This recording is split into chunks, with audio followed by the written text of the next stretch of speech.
Selamat siang Bapak Ibu sekalian yang dikasihi oleh Tuhan Yesus Kristus. Renungan siang kita pada saat ini mengambil tema seorang aktor terkenal yang bernama Daniel Day-Lewis. Sebelum kita membaca firman Tuhan, mari kita berdoa terlebih dahulu. Mari kita berdoa. Ya Tuhan, ya Allah Bapa kami yang di surga, kami bersyukur, kami berterima kasih jika pada siang hari ini kami boleh membaca dan merenungkan firman Tuhan kembali.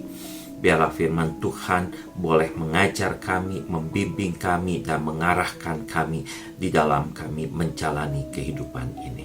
Terima kasih Tuhan, di dalam nama Yesus kami berdoa. Amin. Bapak Ibu sekalian, bacaan kita dari surat Roma pasal yang ke-6 ayat yang ke-12 bunyinya seperti demikian.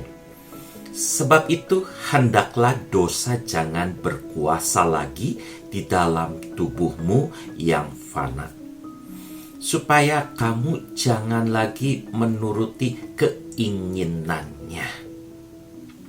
Bapak Ibu sekalian yang dikasihi oleh Tuhan Yesus Kristus, Daniel Day-Lewis adalah seorang aktor berkebangsaan Inggris yang berhasil memenangkan Academy Award dan Golden Globe.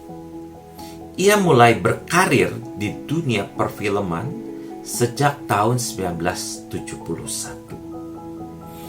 Daniel sangat totalitas dalam menghayati setiap peran yang dimainkannya di film yang dia bintangi, sehingga ia bisa meraih piala Oscar sebagai aktor terbaik sebanyak 3 kali.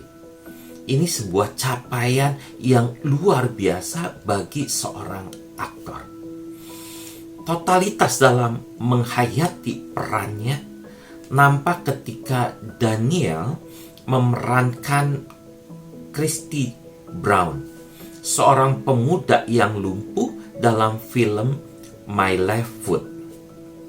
Nah, Bapak Ibu sekalian, sepanjang pembuatan film tersebut, Daniel bersikap seperti seorang penderita lumpuh.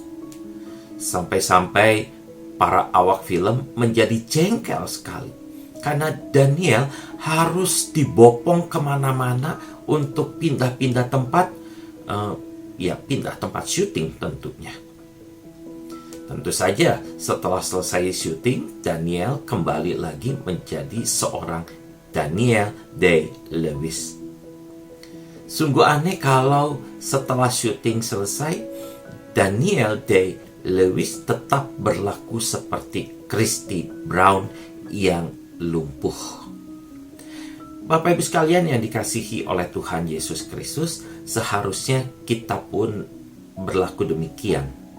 Ketika kita dikuasai oleh dosa dan kemudian kita diampuni dosanya melalui penebusan Tuhan Yesus di atas kayu salib, kita seharusnya berubah dan harus hidup bersama Kristus.